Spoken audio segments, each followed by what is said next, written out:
Hi అండి, welcome to Yog stock. అందరూ బాగున్నారు కదా? Thank you so much for supporting my videos. యాక్చువల్గా ఇవాళ ఒక స్పెసిఫిక్ టాపిక్ మన ఇమిగ్రేషన్కి వీటికి రిలేటెడ్ లేకుండా నాకు చేద్దాం అనుకున్నా. ప్రపంచంలో సంథింగ్ ఈజ్ హ్యాపెనింగ్, ఏదో జరుగుతుంది వరల్డ్లో. ఎందుకంటే ఎవరిని ప్రశాంతంగా ఉండనివ్వట్లేదు.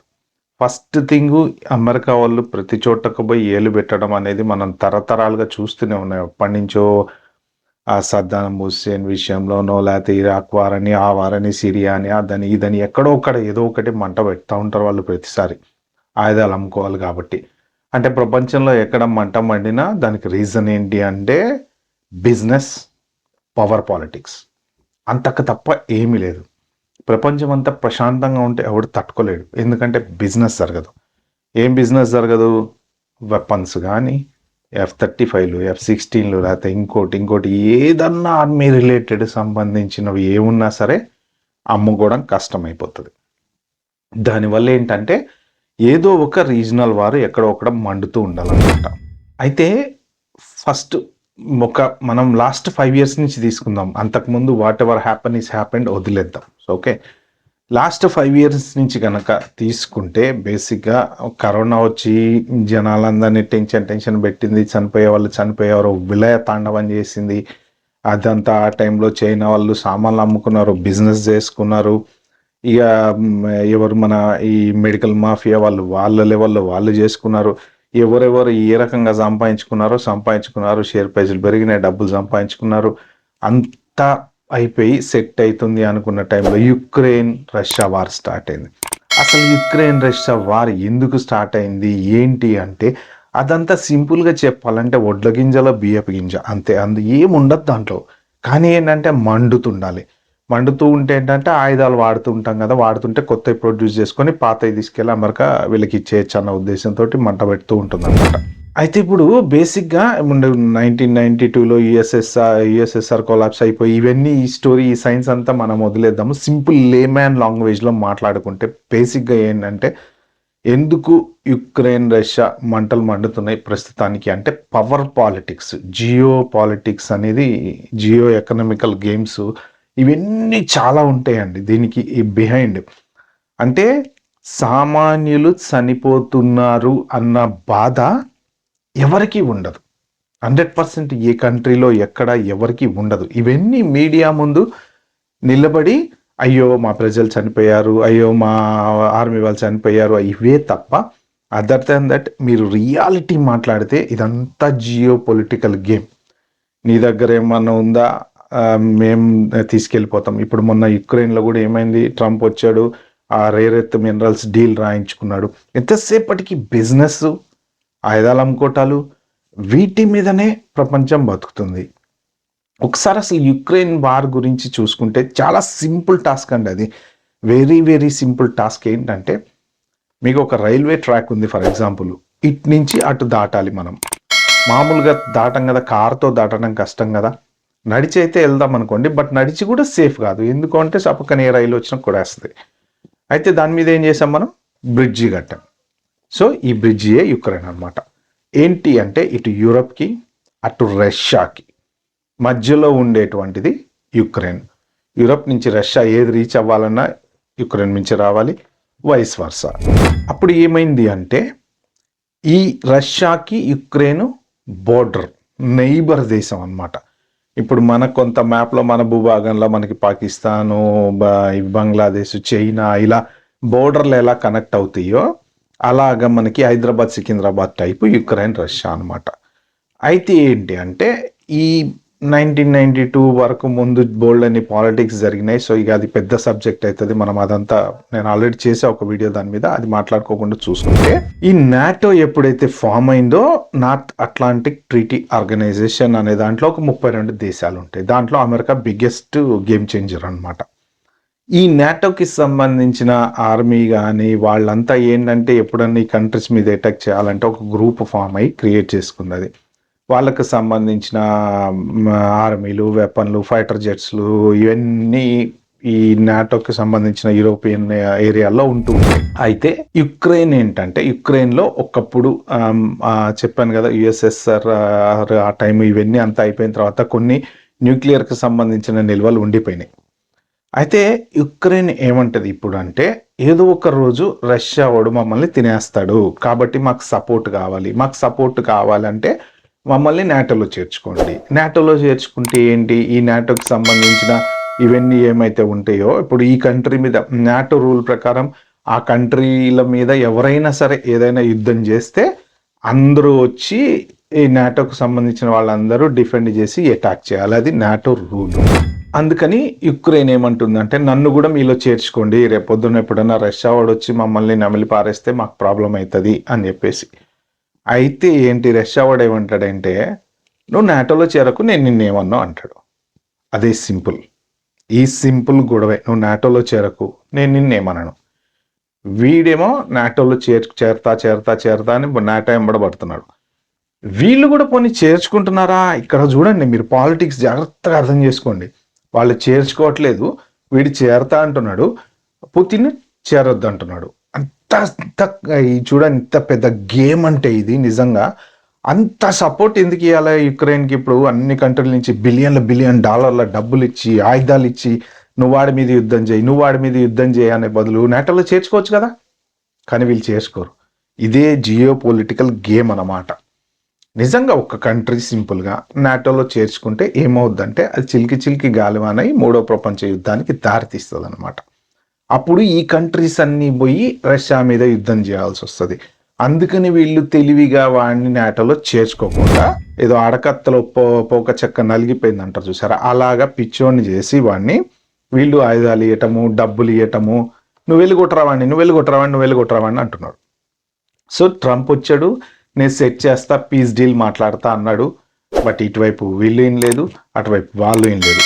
కానీ ఈ పర్టిక్యులర్ టైంలో జరిగిన ఒక పెద్ద బ్యాడ్ ఇన్సిడెంట్ ఏంటంటే, యుక్రెయిన్ చేసిన ఒక పెద్ద తప్పు.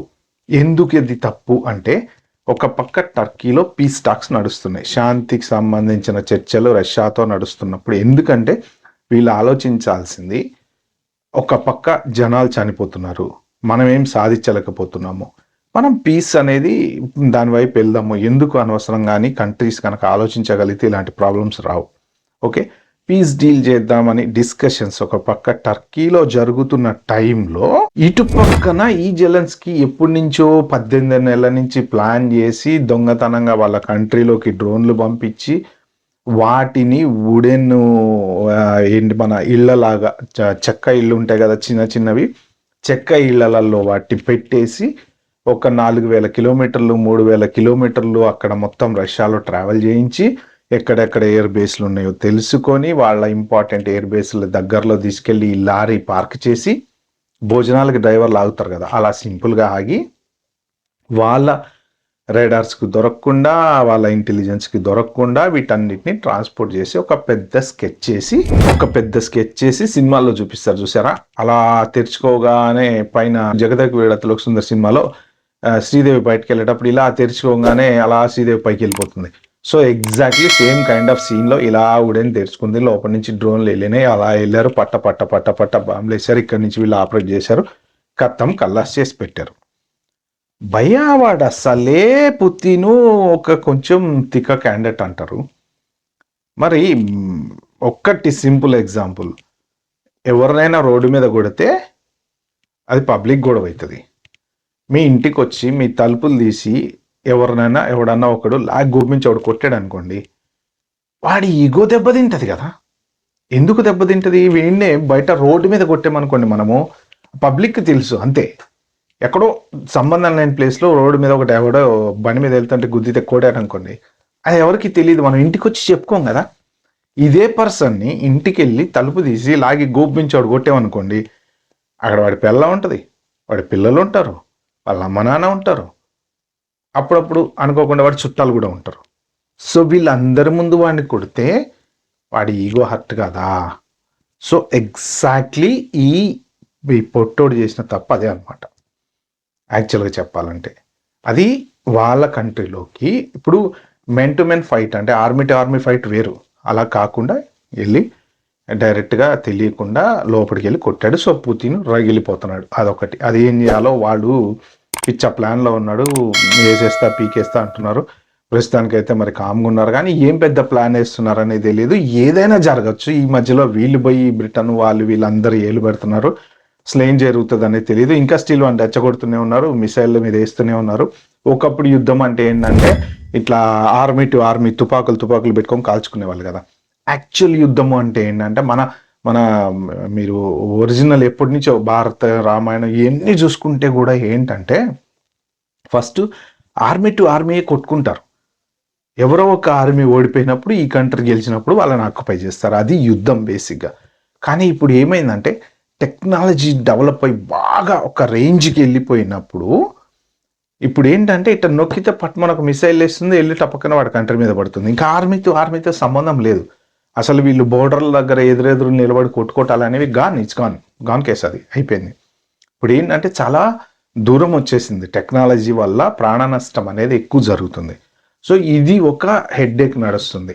నెక్స్ట్ హెడ్ఏక్ కొత్తగా ఏం తెచ్చి పెట్టారు, ఇరాన్ మీద. ఇజ్రాయెల్ వాడు మొన్న 3 రోజుల నుంచి స్టార్ట్ చేశాడు. వాళ్ళ అణుస్థావరాల మీద మేము అవి వేస్తున్నాము, మిసైల్ వేస్తున్నాము, ఇదే వేస్తున్నాము, అదే వేస్తున్నాము మొదలు పెట్టారు. ఏంటంటే దీన్ని వెనకుండి అమెరికా వాళ్ళు దగ్గరుండి తోస్తున్నారు వాడిని, ఇజ్రాయెల్ని. నువ్వు బోరా నేను చూసుకుంటా. ఇటు పక్కకు వచ్చి ఏంటి, నాకు అస్సలు సంబంధం లేదు చిచ్చి, నాకు తెలియదన్నా ఏం మాట్లాడుతున్నావు నువ్వు. ఓ అవునా, వేసాడా, అరే నిజమా, అట్లా వేసిన డబ్బా మిసైల్స్ నాకు తెలియదే అని యాక్టింగ్ అనమాట. ఇది ఏమన్నా ట్రంప్ అన్న ఫుల్ యాక్టర్, పెద్ద యాక్టింగ్ చేస్తున్నాడు. నిజంగా ఇజ్రాయెల్ వాళ్ళు అంత ధైర్యంగా అమెరికా సపోర్ట్ లేకుండా చేస్తారా?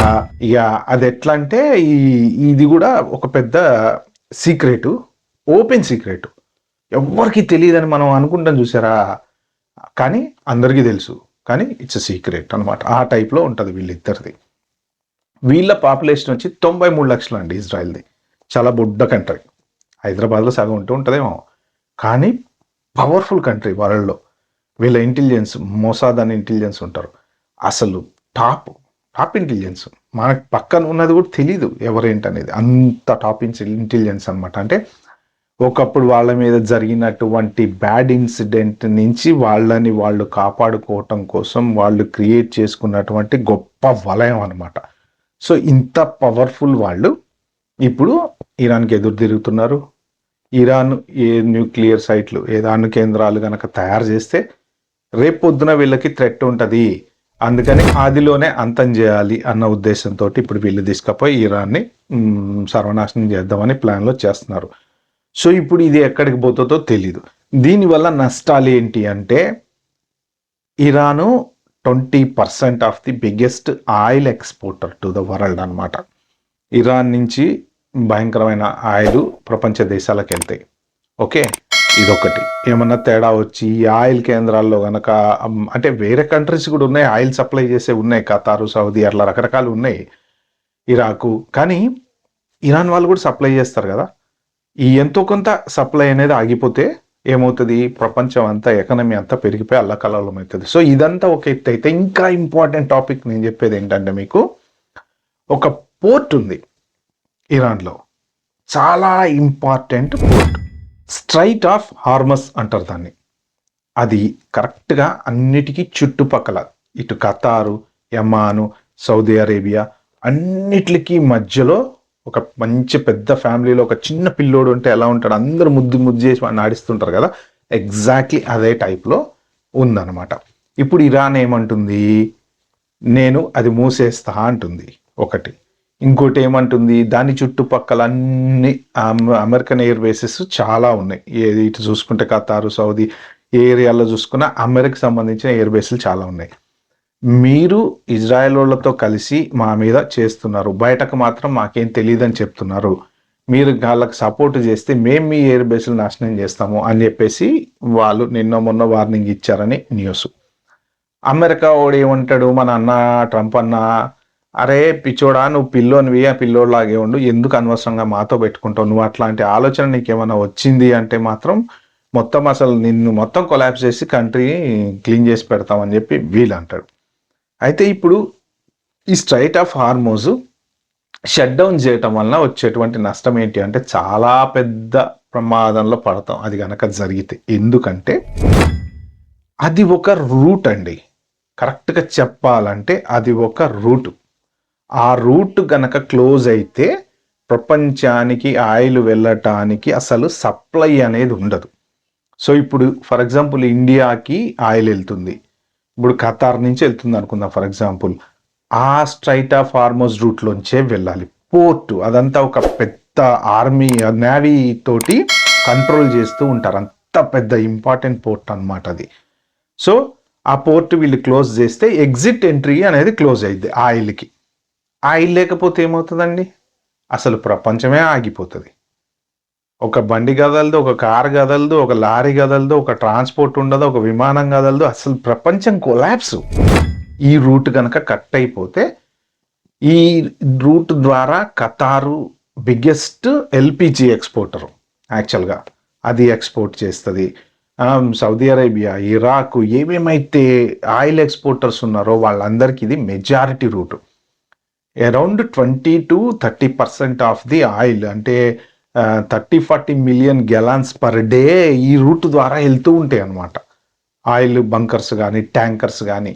సో ఈ రూట్ క్లోజ్ చేస్తే ప్రపంచానికి ఆయిల్ అనేది దొరకదు. అంత ఈజీగా వేరే రూట్లతోటి వీళ్ళు టకటక ఓవర్ నైట్ అన్నారు. ఇక్కడ ట్రాఫిక్ జామ్ అయిందా నాటి నుంచి బాగుంటే తిరగడానికి ఈజీ కాదు. కింద పెద్ద పైప్ లైన్ ఉంది. ఆ పైప్ లైన్ బ్లాక్ అయిందంటే అసలు ప్రపంచమే అల్లకల్లోలం అయిపోతుంది. అల్లకల్లోలం అంటే ఆబ్వియస్లీ ట్రాన్స్పోర్ట్ లేకపోతే గూడ్స్ లేవు. గూడ్స్ లేకపోతే తినటానికి ఉండటానికి పప్పులు ఉప్పులు దొరకవు. ఆయిల్ రేట్ పెరుగుతుంది. ఇప్పుడు ఎవరెవరైతే ఈ రూట్ కాకుండా ఇంకా కొన్ని వేరే రూట్లలో ఎట్లా కొట్ల మన ఇది ఇప్పుడు అమెరికా, యూకే వీళ్ళు దీని మీద డిపెండ్ అవ్వరు. బట్ యూరప్ కొంత దీని మీద డిపెండ్ అవుతుంది. ఇప్పుడు యూరప్లో క్రైసిస్ వచ్చే ఛాన్స్ ఉంటుంది క్రూడ్ ఆయిల్ పెరిగితే. ఆల్రెడీ 74 ఉండేది ఏదో 78 13% 12% క్రూడ్ ఆయిల్ పెరిగిందని చెప్పి కూడా అంటున్నారు అనమాట. అంటే ఇప్పుడు ఈ ఒక్క చిన్న పీక నొక్కితే ప్రపంచం మొత్తం అల్లకల్లోలం అయిపోతుంది. ఆయిల్ రేట్ చివరికి పెట్రోల్ 300 రూపాయలకి వెళ్ళినా ఆశ్చర్యం లేదు. మనము కూడా డిపెండెంటే వీళ్ళ మీద, ఏది క్రూడ్ ఆయిల్ కొనుక్కోవటానికి. అంతకుముందు కొంత రష్యా నుంచి కొనుక్కున్నా కానీ ఎటు వచ్చిన మేజర్ పైప్ లైన్ అయితే ఇదే. మేజర్గా ఖతార్ ఆయిల్ సప్లై చేయాలంటే ఇటు నుంచి వెళ్ళాలి, సౌదీ ఆయిల్ సప్లై చేయాలంటే ఇటు నుంచి వెళ్ళాలి, ఇంకొక పెద్ద పైప్ లైన్. ఇవన్నీ గనక బ్లాక్ అయిపోతే అసలు ప్రపంచం అల్లకల్లోలం అయిపోతుంది. ఎందుకంటే ఏది చూసినా దాని మీద డిపెండెంట్ కదా. మనం ఇవాళ ఒక వస్తువు కొనుక్కుంటున్నాం, ఈవెన్ అమెజాన్లో కొరియర్ పెడితే ఒక ప్రోడక్ట్ మన ఇంటికి రావాలన్నా ఆడ డ్రైవర్ దాంట్లో పెట్రోల్ పోసుకునే రావాలి, diesel petrol what ever something, gas అయితే గ్యాస్. అంటే పెద్ద ఉపద్రవాలనే స్టార్ట్ అవుతాయి అన్నమాట. మీకు ఏమన్నా సరే నడవాలి అంటే ఇవి అవసరం కాబట్టి వీడి ఈ గనక బ్లాక్ చేస్తే నెక్స్ట్ ఆయిల్ రేట్లు పెరుగుతాయి, ఎకనమీలు కొలాప్స్ అయిపోతాయి, కంట్రీ ఎకనమీలు. ఇన్వెస్టర్స్ అంతా అల్లకల్లోలం అయిపోతారు. డబ్బుడు ఎక్కడ ఇన్వెస్ట్ చేయాలో తెలియదు. సో ఇప్పుడు ఈ ఇరానోడు గనక ఒకవేళ పోయి అమెరికా ఎయిర్ బేస్ల మీద గనక అటాక్ చేసిన పర్ సపోజ్ ఏమన్నా థ్రెటన్ చేసినా అప్పుడు అమెరికా వాళ్ళు ఇన్వాల్వ్ అవుతారు. అమెరికా వాళ్ళు ఇన్వాల్వ్ అయితే ఏంటి, ఇక గేమ్ అంతా పెద్దగా అయిపోద్ది అనమాట. ఏదో చిన్న క్రికెట్లే అనుకుని ఎవరో స్టేడియంలో ఒక 10 మందో 20 మందో వచ్చి కూర్చున్నారు, చెత్త మ్యాచ్లే అనుకుంటాం. తర్వాత వీళ్ళు 6లు బాగా కొడుతున్నారు టీవీలో చూసారు, టికెట్ కొనుక్కొని వచ్చి 10 మంది కాస్త 100 మంది 200 మంది 1000 మంది అయ్యారనుకోండి, ఎంకరేజ్మెంట్ పెరుగుతుంది ఆడేవాళ్ళకి. ఆ టైప్లో ఇప్పుడు వీళ్ళు అమెరికా వాళ్ళు కనుక ఇన్వాల్వ్ అయితే అమెరికాకు ఉన్నటువంటి శత్రువులంతా పోయి వాడి పక్కన చేరుతారు. అమెరికాకి బోల్డ్ మంది శత్రువులు ఉన్నారు ప్రపంచంలో, దాంట్లో డౌట్ ఏం లేదు. సో ఆ శత్రువులు అంతా పోయి వాడితో చేరుతారు అనమాట. సో ఇప్పుడు ఇక అది చిలికి గాలివానై మళ్ళీ వీళ్ళు ఇన్వాల్వ్ అయ్యారని వాళ్ళు ఇన్వాల్వ్ అయ్యారని వీళ్ళు. ఇప్పుడు మనం యుక్రెయిన్ రష్యాకి అమెరికా ఇండియా సపోర్ట్ చేయట్లా, తటస్థంగా ఉంటుంది అంటారు. అంటే మనం ఎవరికి సపోర్ట్ చేయమన్నమాట.